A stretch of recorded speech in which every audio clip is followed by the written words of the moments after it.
What is going on, guys? I thank each and every one of you for joining me, and today I'm going to be going over something that falls somewhere between a pet peeve and a head scratcher. If you heard me say a head scratcher in the past, it has to do with strange designs that find their way into fishing reels, or designs that kind of don't make sense when they do one thing and then they kind of fall a little bit short elsewhere. And what I'm going to be going over today has to do with the handles on all the new Daiwa LT reels. And I'm going to compare it to some other reels from other manufacturers, and you'll see kind of what I'm talking about, where it's not a horrible thing at all whatsoever, but it's like, man, it's so close to being perfect that why couldn't they just take that extra step? So what I'm going to start with is the Daiwa Exceler, which I believe is their $80 reel. This is their 2018 LT, and I'm going to remove the little handle cap, and you can see it's riveted on. While the handle knob is riveted to the handle itself, it uses a thread-on handle, which in my opinion is the most secure way that you can attach a handle to a spinning reel. And you'll find that design all the way up to their top of the line Saltiga.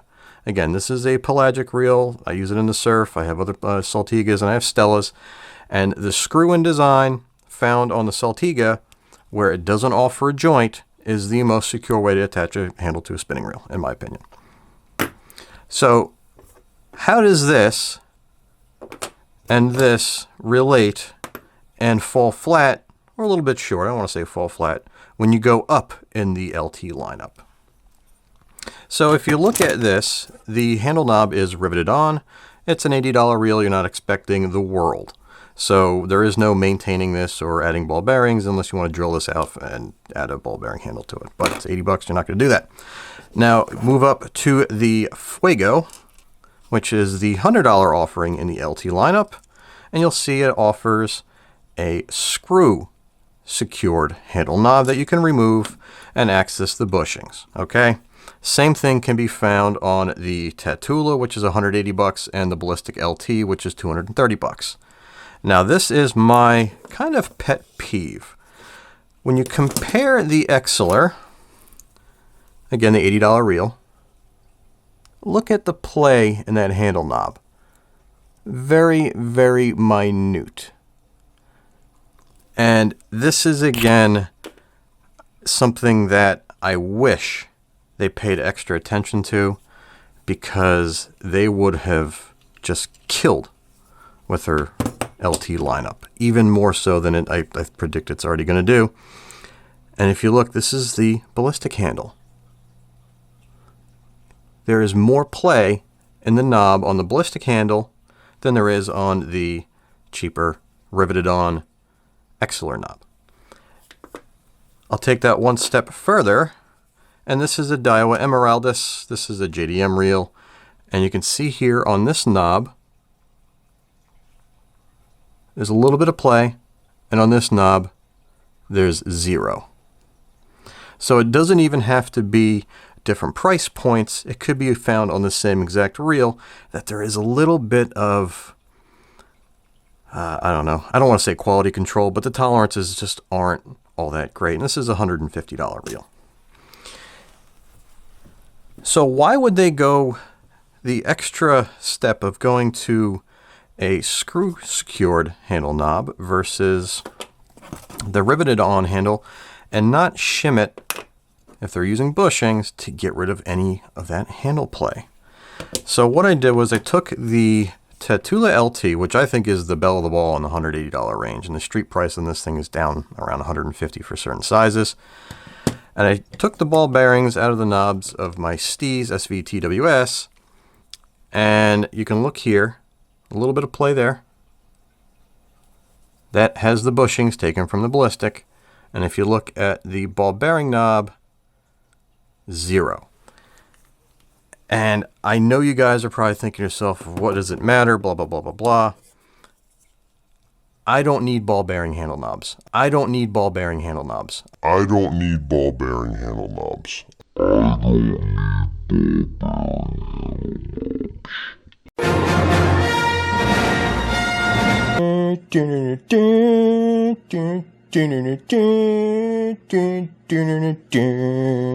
Don't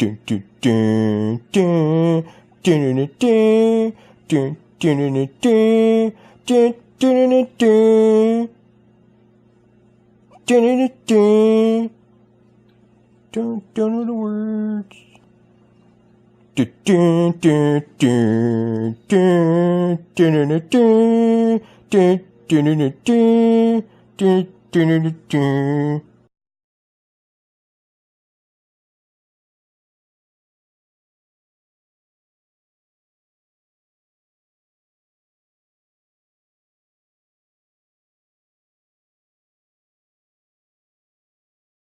But I'm looking and looking and looking and trying to just do a quick overview while I'm not wasting much of you guys' time while I'm reading this.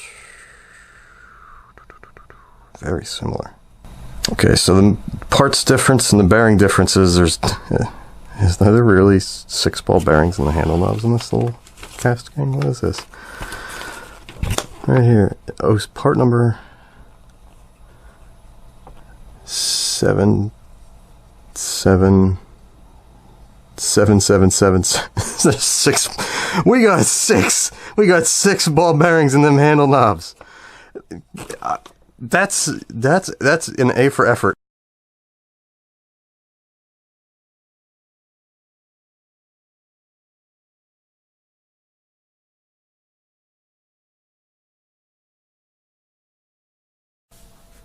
Shishimo. What is this? Shishimo. Shish you. Oi, this is amazing. Guys, this is information that is you can't buy this kind of information. Now, because this schematic is so small, I'm going to pull it up right to the viewfinder and find out what's going on. Oh my god. Oh, look at that stack. Oh, that is such a wonderful thing to see. This is my new favorite reel on earth. Come on. Focus, you.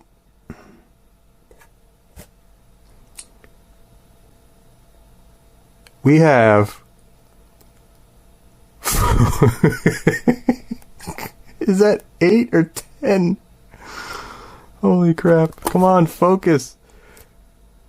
Focus. What's that bottom one? Oh, go crazy here. Is that the same number?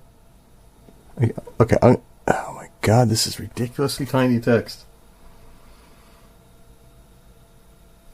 Okay, no, it is number 7.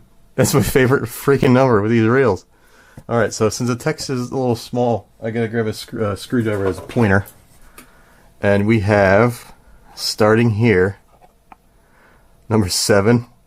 Then we have 7, 7, 7, 7, 7, 7, 7, 7, 7, 7, 7. I need a minute to add that.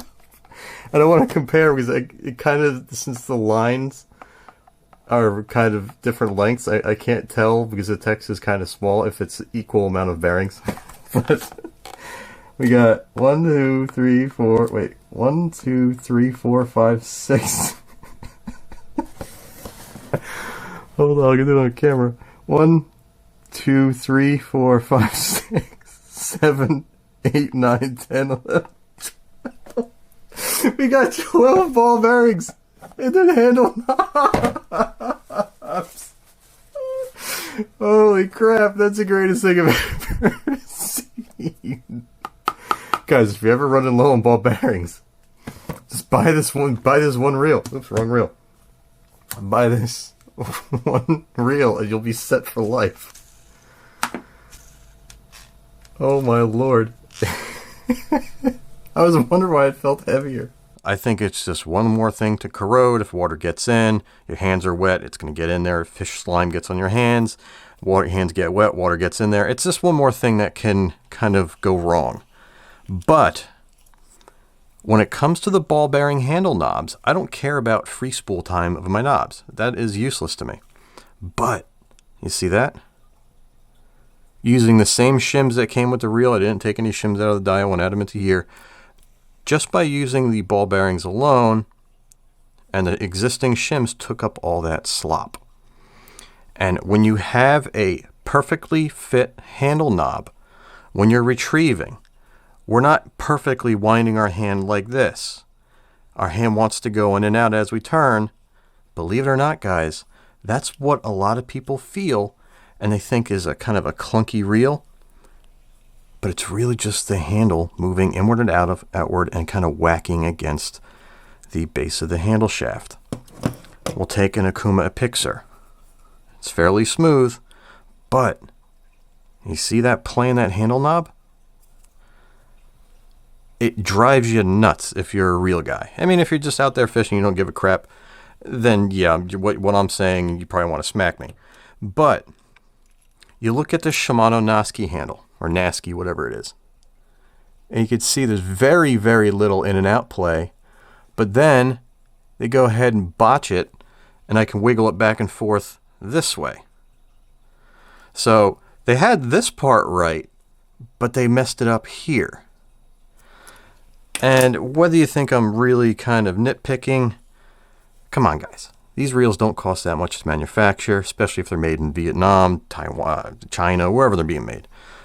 They can take that extra step. They get ball bearings for pennies, where we pay $5-6 for a bearing that'll fit that. And this is a handle of a reel, and the handle probably retails for the same price as this Ballistic. And you can see there's no play at all whatsoever. Why does it take high dollar reels like this here to get rid of that handle play? And Daiwa went the extra step of getting rid of this kind of joint, which is even found on a Stella. This is a handle off of Stella FI. It has that elbow. And you're required to wrench down this handle, again the thread on, to get rid of any play.